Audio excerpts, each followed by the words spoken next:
Y vamos a continuar con los comentarios en el rumbo. Vamos con el comentario del señor Víctor Villanueva. Señores, primero obviamente que los cambios del cambio tienen distintos significados. Estamos a 2 años prácticamente ya de haber asumido la rienda del Estado por parte del presidente Luis Abinader.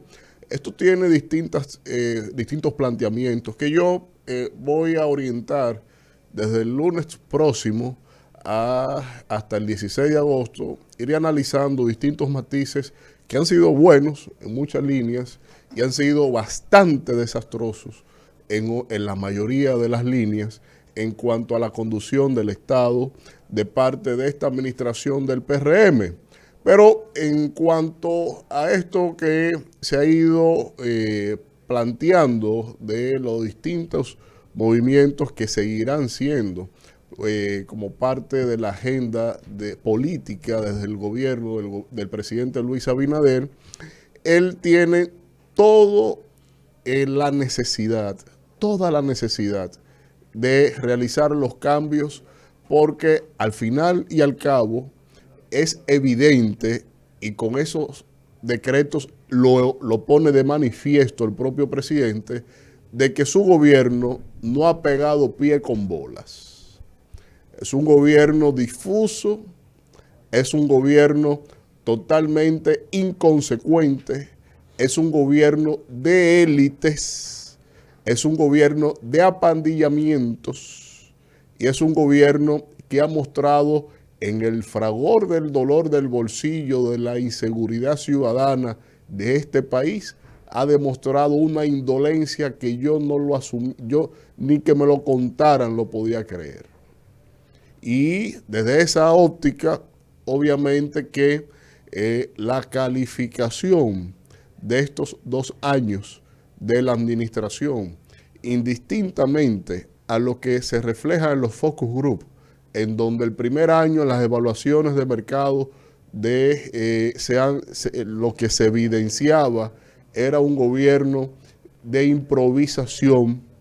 En este segundo año es un gobierno de incapacidad porque es una resultante de la improvisación y sin lugar a dudas que el escenario no ha sido el mejor para ningún político poder hacer políticas públicas desde el Estado en medio de la pandemia, de una inestabilidad internacional a nivel bélico, de conflictos geopolíticos, y que desde este escenario obviamente el margen de éxito es más estrecho.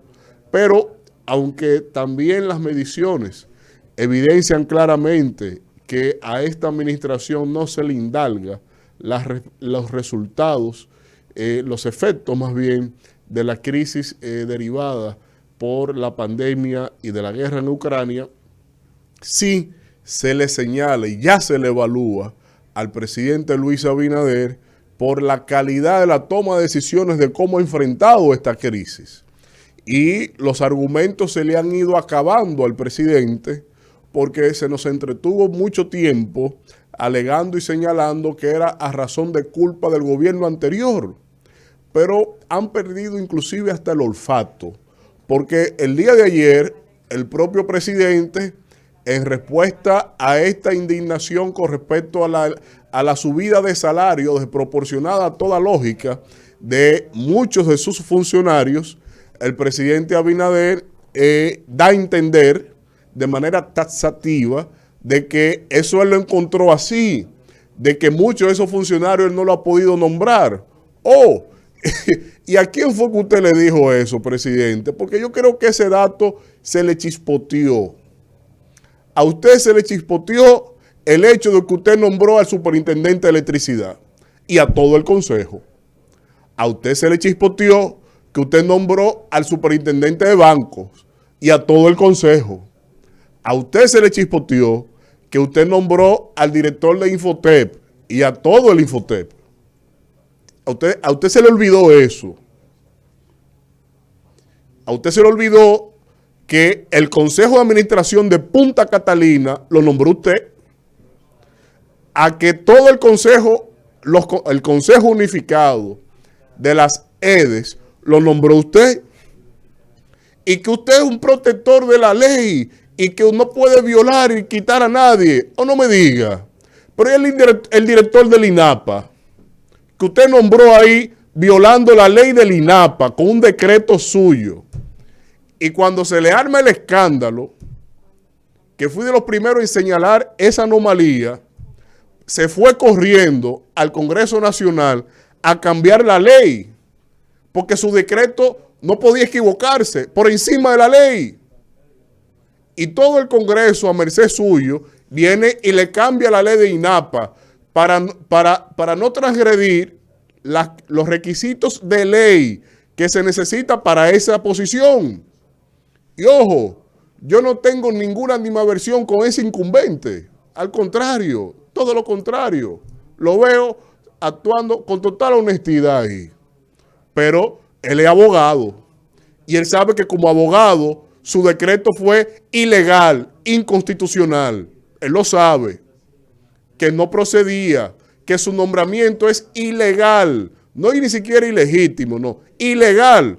Porque fueron tan burdos cuando nombraron al director del INAPA que ese decreto que contradecía la ley de INAPA por no tener él la condición de ingeniero o alguna profesión derivada a la función específica de esa institución, usted nombra al director del INAPA, cambia la ley para no contradecir su decreto y no saca un nuevo decreto. Es decir, con el decreto que era inválido, el director actual del INAPA sigue en funciones. Perdón, a mí me dieron lógica jurídica, porque muchos de los que creen que las ciencias jurídicas se basan en letras, no, es cálculo, es matemática, es lógica, es construcción lógica del pensamiento. Lo otro es el director de Proconsumidor, un dirigente activo del Partido Reformista, con aspiraciones a presidir el Partido Reformista, con actividades públicas y entrevistas en medios de comunicación, hablando de su agenda para él presidir esa organización política. Pero el artículo 30 de la ley de Proconsumidor dice que el director ejecutivo no puede ni siquiera estar inscrito en un partido político. Ah, pero usted no viola la ley, presidente. Me recuerda el caso de que la señora que le pregunta por su hijo, que roba para la droga, la cosa, para los vicios, pero él no roba motor. Sí, yo no robo motor, dice el presidente, con respecto a las violaciones constantes de sus decisiones en sus actos públicos, cuando su misión es jurar y respetar por las leyes. Pero eso es en otro umbral, para no derivarme en eso.